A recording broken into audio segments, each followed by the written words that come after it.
Welcome back to the channel, my brothers. My name's Andy R and this is the Brotherhood of Men. I say welcome back to the channel. This might be your first time, so welcome to the channel. Today I'm going to talk to you about a lie that's been perpetrated for many decades, and that is the gender pay gap. Feminists have been riding this horse for so many decades, and it's a lie. And their lunatic backers have been riding it as well. But before I get into the video and cover this subject, there's something far more important I want to say to you, my brothers out there, and that is very Merry Christmas. I hope you all have a fabulous Christmas, whether you spend it alone or with family, whether it's a complicated Christmas or a simple Christmas. However you should celebrate Christmas, I wish to wish you a happy, Merry Christmas. Now let's get into the video.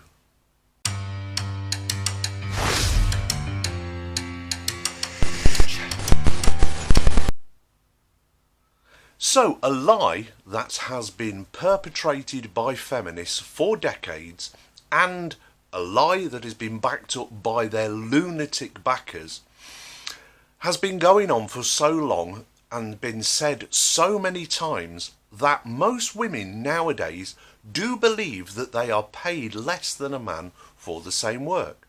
In fact, quite a high proportion of young men, not so much old men, but young men also believe that there is a gender pay gap. There isn't, and there hasn't been for many decades.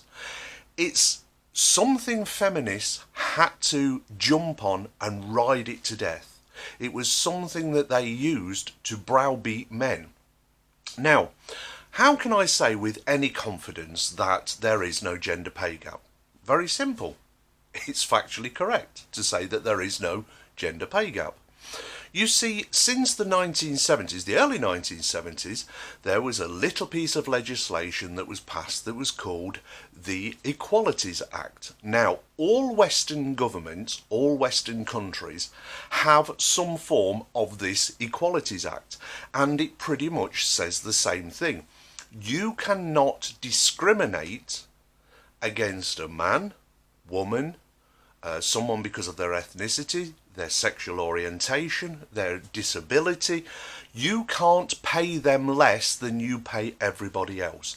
Now, at the end of this video, so I want you to watch this all the way to the end, I'm going to give you a little, it's almost a magic trick. So if you ever end up in a conversation with somebody, a feminist or a woman, who says, oh, but we get paid less than men, we get so many cents in the dollar or cents in the euro or pence in the pound than men for doing the same job, I'm going to give you the tools, very simple tools, for you to disprove that in their face. In fact, getting them to disprove it for you. Like I said, it's almost like a magic trick. So wait until the end of the video when I will reveal it to you.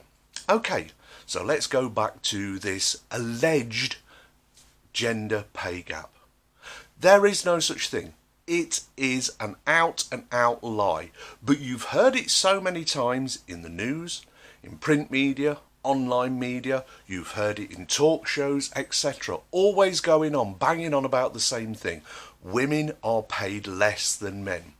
But the Equalities Act has made that illegal since the 1970s, early 1970s, to actually pay women less than men for doing the same work. Not just women, it covers all groups. You can't legally pay them any different for doing the same work. Now, over the decades, there have been companies that have been caught doing this practice and have been taken to court and sued and fined, so to reinforce that piece of legislation. It stops companies from doing it. There's only one metric, and this is the one that feminists use, and this is the one their lunatic backers use. This is the one that media uses to prove that women are paid less than men. But it's only one metric, and it only works like this. You take all of the money that women earn in a year in that country, You take all the money that men earn in that year, and then you compare the two side by side. And by that metric, it shows that women earn less than men for the year. But that takes into consideration nothing else. That's the only metric. Now, there is no economist in the world worthy of the name economist who will agree that women are paid less than men for doing the same work. You see, there are so many aspects to this question. Number one, choice. That's the big one. What jobs do men choose to do, and what jobs do women choose to do? And that's the only important part of this. It's choice. Women choose to pick jobs that do not pay as much because maybe they're not as dangerous, or the qualifications needed to do that. There is nothing stopping women from getting these qualifications and going into these fields. There is no barrier. So the only thing is the choice of the man or the woman. You see, women are constantly saying that they're being paid less than men because men choose to do the dirty, disgusting, dangerous jobs that pay higher wages. By choice, women don't want to do that job. On the whole, there are some women out there who do want to do these jobs, and there is nothing stopping them going into those fields. In fact, they do go into these fields and earn exactly the same as a man. The second is commitment to the job. You find men who go into careers where they know they can advance themselves if they put in the extra effort, time, and their work the overtime, they work the extra effort, they take on a higher workload, whereas women are more happy to do the 9 to 5, this is generally speaking, are more happy to do the 9 to 5 because they prioritise other parts of their life more than their work life. So, for instance, a woman will finish at 5 o'clock and go out and meet her friends or go and see her family. She sees that more important than her work, whereas a man will probably work 70 hours. He's chasing his career. He knows to get that promotion, to get that higher wage, he has to take on more responsibility. He has to put in more work time, and he focuses on his career, building a life for him for the future. Whereas a woman is more happy to stay in exactly the same job, doing the 9 to 5, as soon as 5 o'clock comes, she's out the door. This is empiric fact. Men and women see the work role completely different. Men see it as a career path to gain access more to money, to promotions, etc. Women see it as a necessity to pay their bills.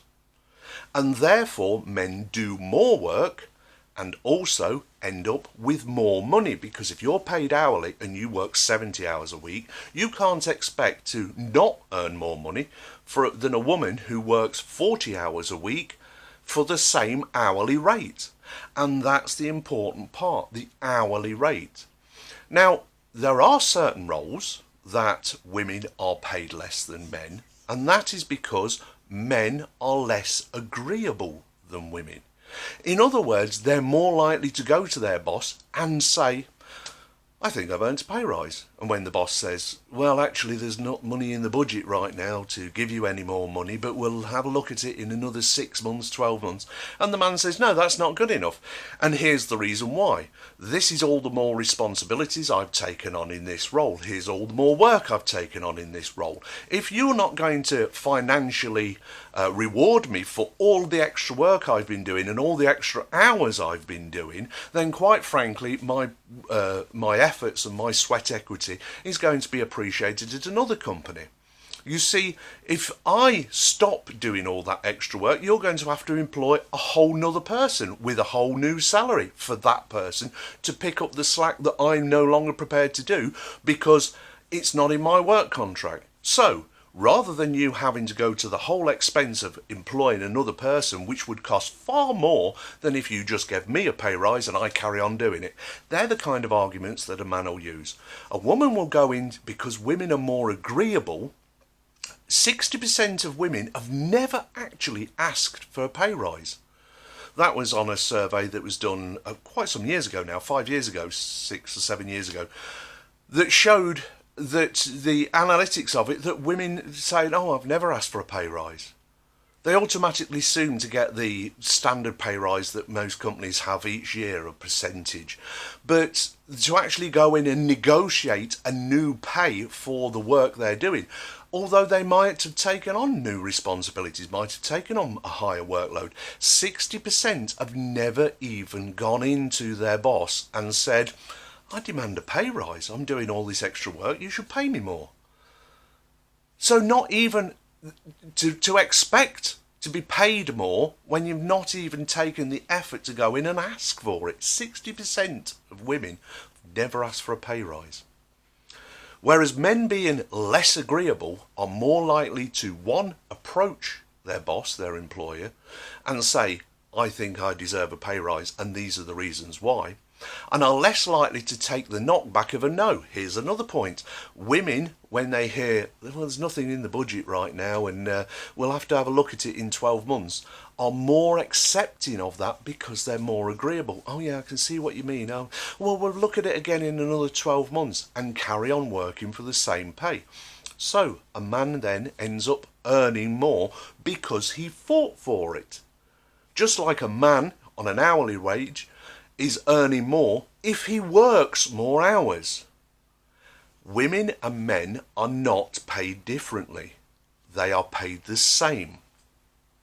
So you've got agreeability.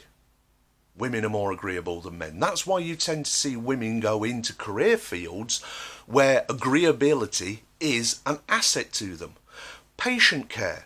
So women are doing very well in the medical industry, extremely well. In fact, are dominating the medical industry, both in research, both as doctors and nurses. Nurses specifically, there are far more nurses than there are female nurses than there are male nurses. Also in HR departments. HR departments are predominantly ran by women. In fact, in 2022, the statistics say that 70.3% of HR managers are women. 70.3% of HR managers are women. That's 29.7% are men.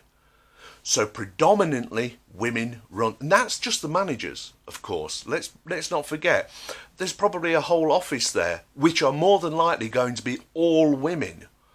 Very few men go into the HR fields for the simple reason they recognise it as more of a woman-dominated field, and it probably doesn't interest them. Just like there are fields that men go into that women shy away from, not because they're barred from entering it any more than a man's barred from going into HR. Not because they're barred from it, it's because of their choice. And this is the really important point of this whole gender disparity on wages comes about. Choice. A man will choose to do things that are associated with things. Women tend to choose things that are associated with people. So you will find women at front of house. You will find women in HR departments. You will find women in teaching. 78% of teachers are women. That number goes up the younger the child is. So it goes up to 84% when a child first starts school. There are fewer and fewer men going into teaching. Women are dominating those roles. But you don't hear these feminists who are always claiming about equality and how all things should be equal, advocating for men to go into these fields, because they don't want you to be equal, they want to dominate. So you've got choice. But the thing is that women tend to choose jobs that pay less because it's people-centric. They're the ones that are first probably to answer the phone on customer services or complaints department, because if a man speaks to a woman on the phone, he's less likely to be aggressive to her. So a woman uses her likability as a weapon to get whoever it is calling her to look at her point of view, to not be so complaining. She uses her likability as an asset. But that job does not pay as much as, say, an engineer or a mechanic or a plumber, or the STEM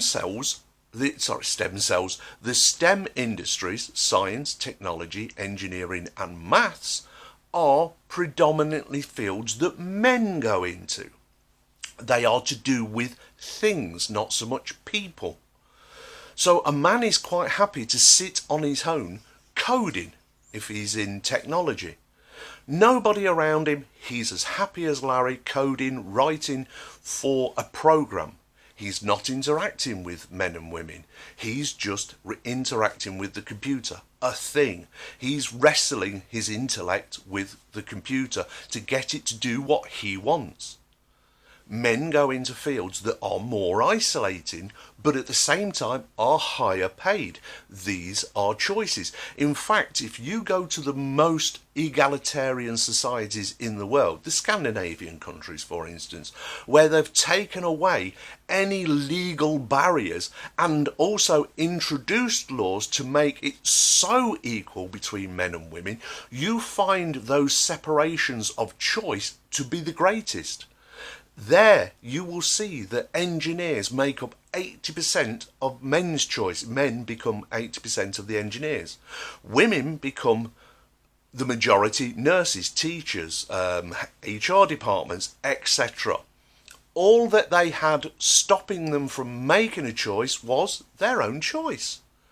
You see, none of these societies where they've made it as equal as possible, as egalitarian as possibly can, where there are no barriers in your way for doing any job, do women actually start to dominate these STEM fields or start to dominate the trades, for instance, where the men get paid well. So if women wanted to have the same outcome as men, they had to do the same work as men, and they didn't want to do that, and that's been proven time and time again. But women, feminists should I say, and their lunatic backers look at just one metric, all the money that men have made and all the money that women have made, and compared them side by side and said, oh, there's a gender pay gap. No, there isn't. There's choice, there's ability and everything else. Now, the reason I'm making this video, the reason I brought it up, is a news report I heard only a couple of days ago on the here in the UK we have the BBC. Now that stands for the British Broadcasting Corporation. Not BBC that you were thinking about, you dirty buggers. No, it stands for the British Broadcasting Corporation, BBC. Now it's funded by all of us citizens who have TVs having a TV licence. That's what funds the BBC. So it's funded by the public. And because of that, they have certain rules they have to abide by. Because it's the national broadcaster, they have to be impartial.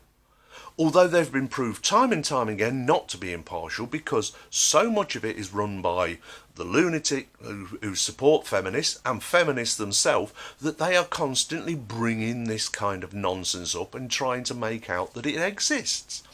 And this news show, and it was a news show called Woman's Hour. Do I need to say more? You notice the British Broadcasting Corporation's radio show don't have a men's hour talking about men's health, men's physicality, the problems that face men. No, but they do have every day a woman's hour where they talk about women's issues, and this is one of them they bring up constantly, keeping it in the limelight, keep perpetuating the myth and the lie, because if you say a lie loud enough and long enough for enough time, people start to believe the lie as truth. Now, in this scenario, as I said, no economist was going to be on this show saying, yes, there's a gender pay gap, because all economists know it's an absolute lie. It's a multivariable question. In other words, you're just taking one metric and making that out to cover everything. You're not taking any of the other multivariants in that question in, such as hours worked, such as pay for choice, jobs taken, etc., etc., etc., some of which I've already covered.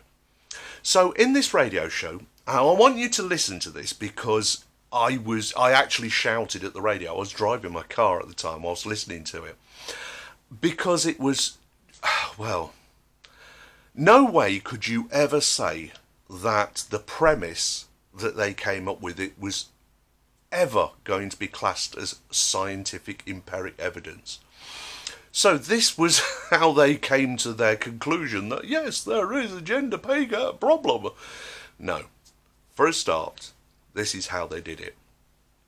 They wrote CVs of, and all that was different on these CVs, so let's say they were identical, the CDs were, but the only difference was one had a man's name on, and when it said gender it said male, and the other had a female's name on it, and gender it said female. But otherwise they were identical. And they sent these off to HR departments of large companies. Now, they were sending them off for jobs that didn't exist to start with. So that's one variable that you've got to take into this. And you try to do experiments so there aren't a massive plethora of variables. Otherwise your conclusions are going to be rubbish. The old saying, git go, garbage in, garbage out. So they've already started with garbage in because they're sending it to HR departments with a question. And the question was, how much would you pay this person and how much would you pay this person? So the premise is there is no job they're applying for, they're just CVs written out.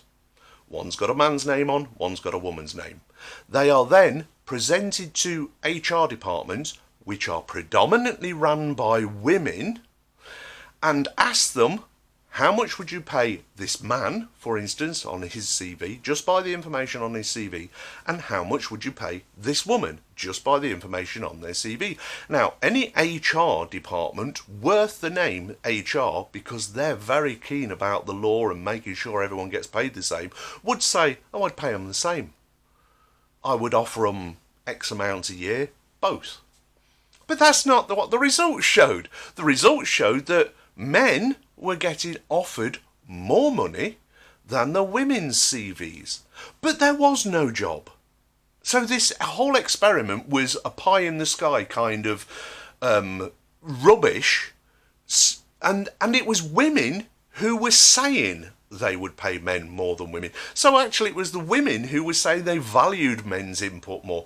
Now you don't think that had anything to do with the fact that statistically men are going to work harder at the job, men are going to do more hours at the job, and men are going to take on more responsibility in the job before they even ask for more money, and that traditionally women only work the 9 to 5.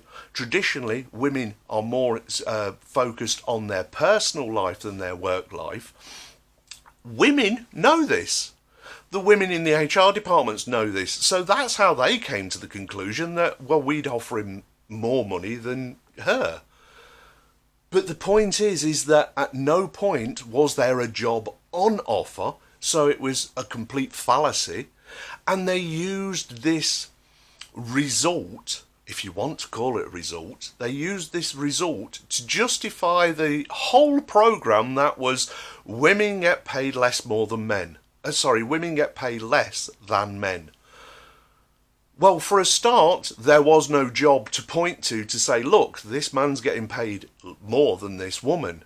It was just a fallacious experiment done off the cuff to make a program about.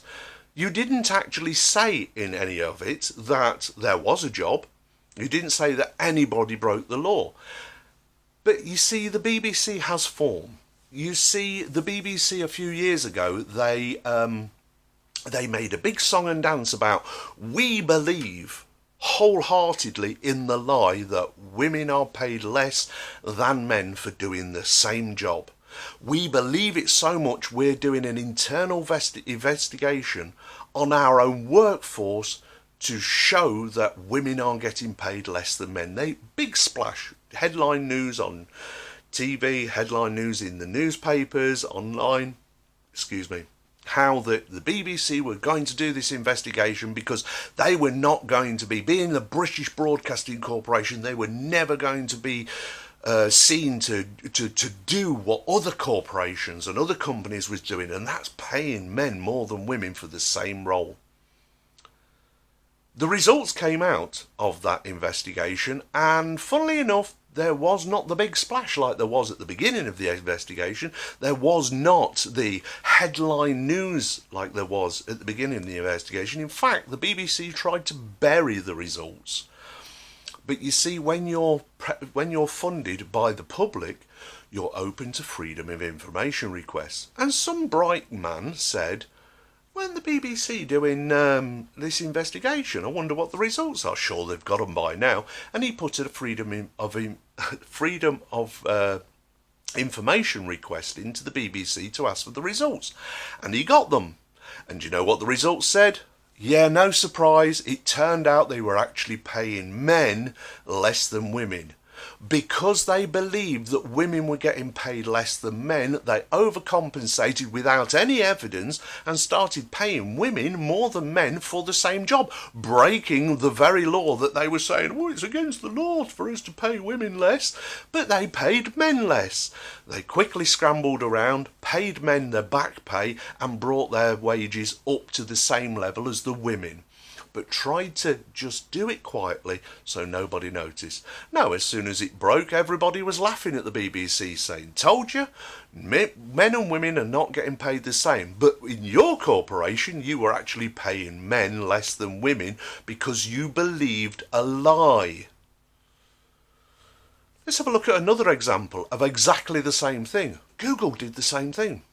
Big corporation like Google, billions of dominator when it comes to things like this channel, when it comes to things like search engines and such like. It's actually become an acronym. Google it.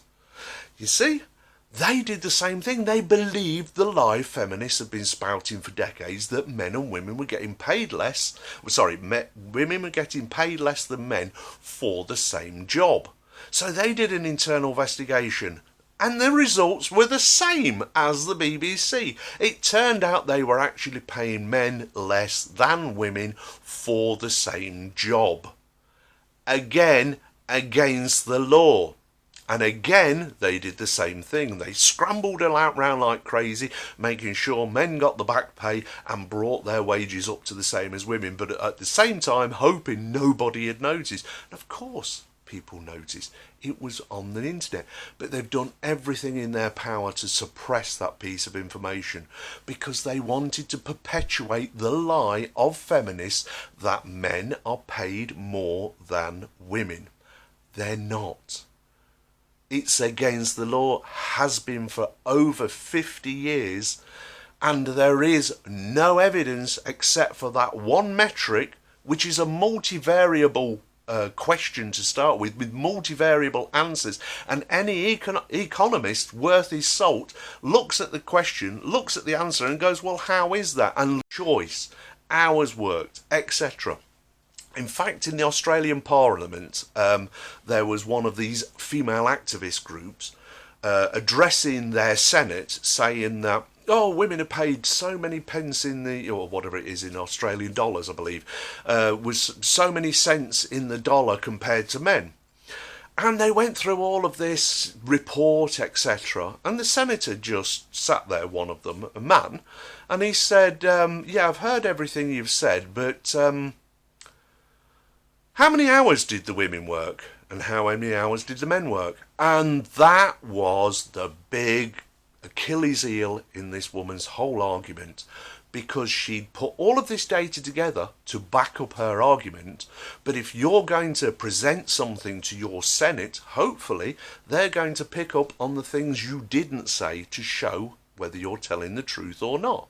And that's what this senator did. He said, what were the hours worked by a woman compared with a man? And she didn't have that data. Not only did she not have that data, she didn't even look into that data, because that's where the disparity was. That men work longer hours than women, in general. Not always. There are very, very hard-working women out there, some very successful women, in some very, what we would classically call, male-dominated fields. There is nothing stopping a woman from becoming super successful in those fields. Women always, or feminists more likely, always go to this little metric as well, this little fact, that so few women are the CEOs of 100 FTSE index companies. In other words, the top earning companies, the top 100, it's only something like 4 actually have a woman as the CEO, the woman in charge. And they point to that and say, look, there's the disparity. But the thing is that they're not pointed out is that to be the CEO, to be the top guy, that man has had to sacrifice so much in his life. He's had to sacrifice probably his health. He's had to sacrifice his time outside of that work. In other words, personal relationships. He's had to sacrifice so much to achieve that goal. And so few women are prepared to make the same sacrifice. And that's why only 4 in the top 100 are women. And those women are more than likely miserable. In fact, a study on happiness showed that women who'd left until their 40s the idea of having a family, settling down, getting married, etc., etc., were extremely unhappy. Extremely unhappy in their life. They had made a success in the business world. They were probably very wealthy off the back of that. They had done what a man does, and that is focus on their career, and then looked back and wished they'd done it different. In fact, there's videos out there of these very women in interviews saying, if I had my time over again, I'd do it differently. I'm just not really a happy woman, because she fought against her basic biology. Men achieve, men conquer. Men are very disagreeable when we need to be. In fact, most of the time we're very disagreeable. It's what makes us men. What makes us successful is to be disagreeable, argumentative, to point your points across forcefully. Women are more agreeable and therefore back down a lot from conflict, and then wonder why the rewards are not theirs. All of the multivariables prove that women are not paid less than men. Now, at the beginning of this Christmas video, I said to you, my brothers, I was going to give you a little trick, a little magic trick, that you could use on anybody who said that women get paid less than men for doing the same job. And here it is. Merry Christmas, open this present. Anybody who says to you, yeah, but women get paid less than men, and then they quote some statistic like 78 cents in the dollar or 84 cents in the dollar, blah, blah, blah, whatever. And you say, no, they're not. Women are absolutely not paid less than men. And they're arguing, you go, okay, if I can prove to you that women are not paid less than men, will you agree with me that they're not and shut up about it? And wait for them to, well, it all depends on how you prove it. You just say, well, that's just to end the argument. And then you say, because most people have these, you go, have you got a mobile phone on you, a smartphone? Yes, they'll say. Okay, open it, go to your browser, so whether it be Google or whoever, type in for any job site that you're happy with. So they'll type in whatever it might be, some Google search for a job. Say, now, at random, pick a job, any job, whatever field it might be, just pick a job. So they might type in driving, or they might type nursing, teacher, whatever. Say, and all of these plethora of jobs available will come up. And then you say, at random, pick one. So they pick one. Now read the description. And they'll read the description and say, now it'll offer a salary. Does it? And they'll say, yeah, it's between 30,000 and 50,000 per annum. And then you say, and here's the killer. And where in that job description and where in the offer of that salary does it say, for men we'll offer this and for women we'll offer this? It's not there, is it? Because anybody applying for that job is expecting that salary. men and women are not offered different wages, so therefore they're not paid different wages for the same job. Ta-da! You've got them to do the work for you to prove themselves wrong. Merry Christmas, my brothers. I hope you have a fantastic day, and I will talk to you soon. I'm going for a cup of tea to go with the turkey. I think I've earned one. You, my brothers out there, you take care of yourself, because if you don't, who will? And I'll talk to you soon. Bye now.